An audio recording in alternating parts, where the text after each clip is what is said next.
Sveiki. Atspėkite, kurgi aš dabar esu? Gerai.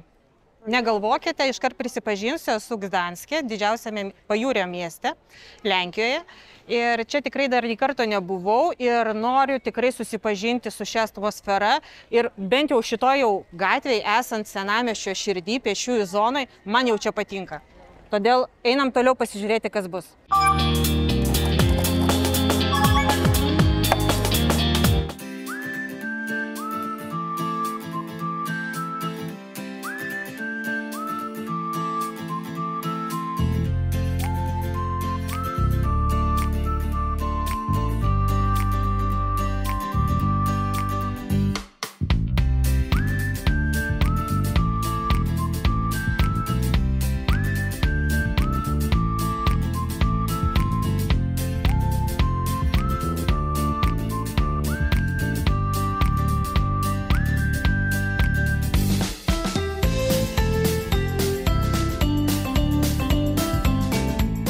Čia pėsčiųjų gatve, tikrai bet kur besižiūrėsi, pasidarysi, visur istorija kvepia, visi pastatai kažką pasakoja, kažką mena ir planus keičia objektai.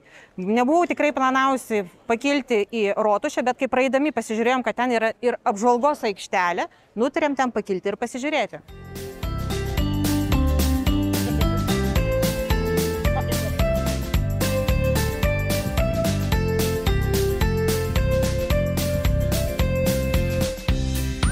Pakilimas buvo ekstremalus, tikrai daug laiptelių, bet, kaip visada, vaizdas atsiperka. Puikus atsiveria vaizdas į senamiestį ir į naujamiestį. Puikiai gamta. Tikrai siūlau pakilti.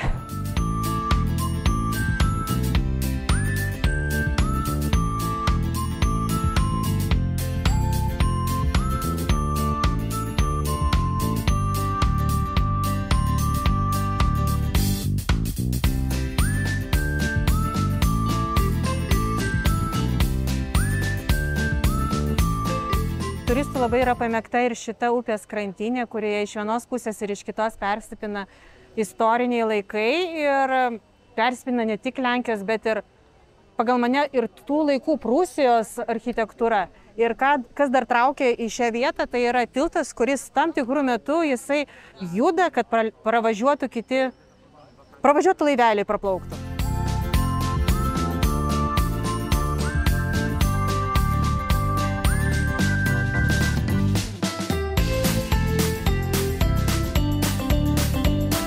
Vaikščiodami tikrai sukaitome, pavargome ir netikėtai radome vietą, kur yra pavėsės, kur galim pailsėti ir plius degustaciją padaryti. Tai ir padarysim.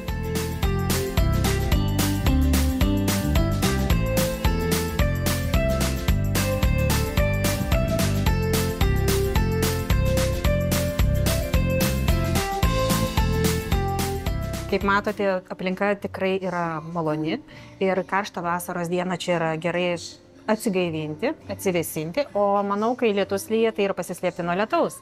Ir paragausime dabar vyšnių likerį. Ragaujam? Jo šalto vyšnių likerio ir su vyšnių viduje. Wow. Pamiršom pasakyti sveikatą visiems. Tikrai skanu, tikrai vyšnios labai skanios. Rekomenduojam ir ne tik čia. Gal rasim dar kur nors? Tikrai, rekomenduojam. Paieškosim tikrai, dar ne vieną vietą ieškosim.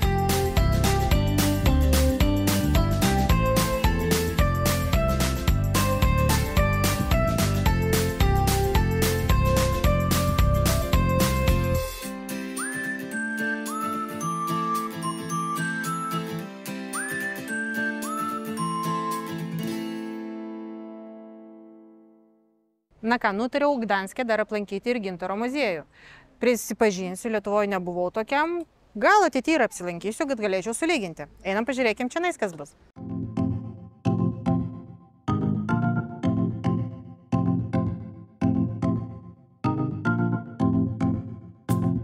Jau įėjus į muziejų iškart matosi, kad jis yra didelis, čia tikrai didelė ekspozicija.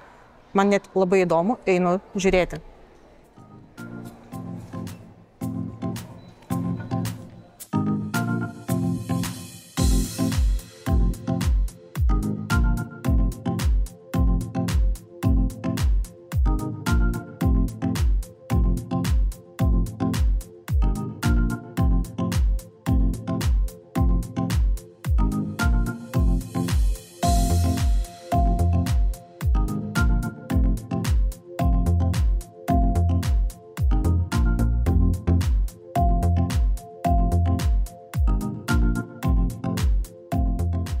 tikrai anksčiau galvojau, kad tik tai gintaras būna tokios gelsvos spalvos, o kad jis būna baltas ir dar toks įmantrais raštais, tai vau.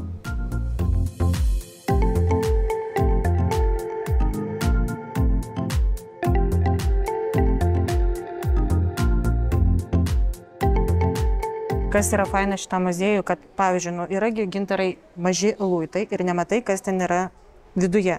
Nes, kaip žinote, iš sakų jie yra. Ir, pavyzdžiui, 34 numeris, priejus prie šį čia.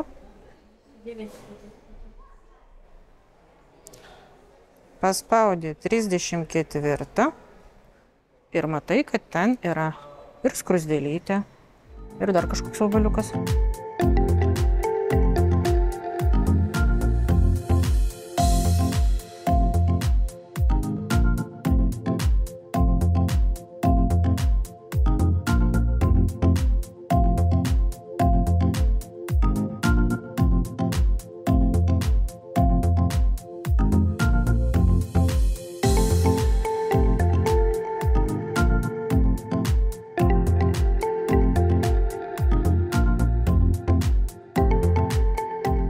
Prisipažinsiu, mano operatorius sakė, visko taip negirti ir taip toliau, bet negaliu.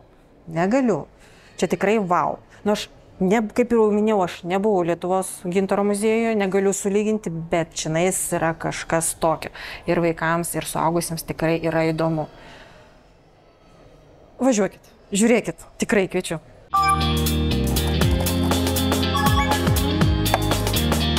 Kaip atsimenate, man Lietuvoje patiko Ginučių vandens malūnė, todėl nutariau Gdanske apsilankyti vandens kalvėje.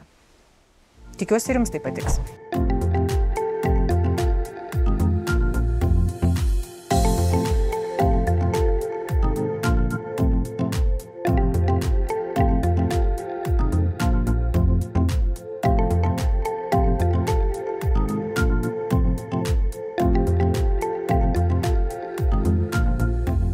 Mane visada žavi ir tikrai būna įdomu, kaip vis dėlto tokį ploną dalyką galima iškalti.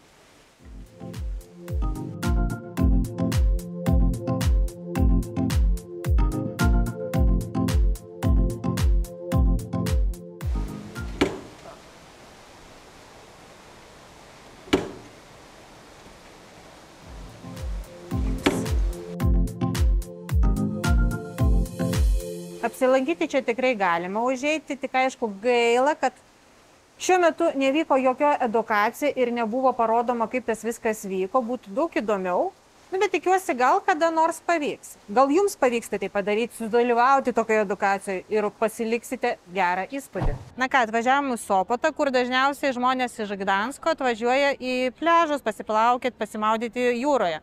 Galvojom, kad užeisime ant tilto, gan didelio, ilgo, tačiau už jį reikia mokėti. Pagėlėjau pinigų, tiesą pasakęs, todėl neįsim. Ieškosim kitur vietos.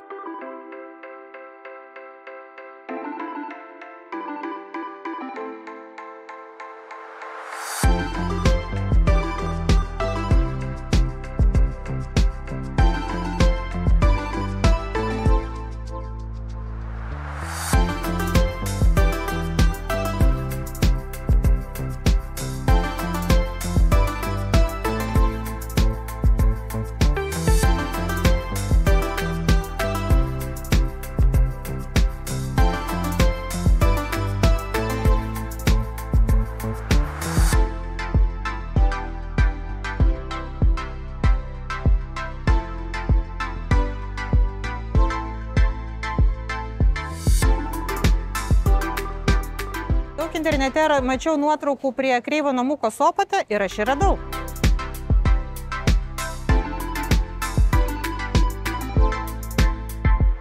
Sopote radome Višnevskį, lenkiško vyšnių likerio. Paragausime čionais. Na ką, paragausime puikaus lenkiško vyšnių likerio. Kaip ir Tereza minėjo, čia yra lenkiškas. Kadangi buvom Gdanske ir ten ragavome pjaną vyšnę, tai va dabar palyginsim vieną ir kitą, nes kaip ir ingredientai tie patys, bet ar tas pats skonis. Sveikata.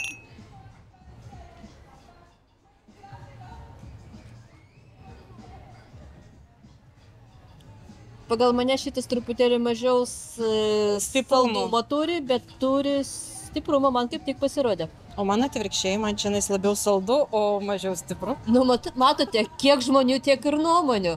Tai atvažiuokite čia paragauti, gal jūs savo turėsite nuomonę. Ir pasidalinkite. Ir apibendrintimui šios dienos kelionės. Tai, ką parodėm, pavaikščiom, pažiūrėjom Gdanske, jos tą visą architektūrą, tas visas istorinis momentas, viskas, kas yra išlikę ir dabar Sopote priėjus prie jūros, nu tikrai verta to. Ir kai kiti važiuoja tik tai į Gdanską, čia jūsų yra klaida, jūs darot klaidą, kadangi tikrai geriau, ne taip toli, net ir nėra miesto, kaip ir nėra perskirtas miestas Gdanskas nuo Sopoto, jie kaip ir apjungia, susijungti vienas su kitu. Ir kad į pajūrį atvažiuoti, tai čia galima ir su taksi, ir su autobusu, ir su tramvajumi, jeigu ne automobiliu.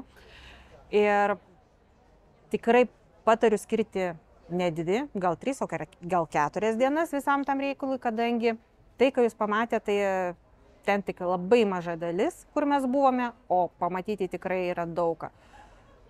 Gintaro muziejus, tai čia jau be kalbų, apžvalgos bokštas, rotušės, tai irgi pakalbų, viskas, vau. Tikrai atvažiuokit, aplankykit ir pasidalinkit savo įspūdžiais.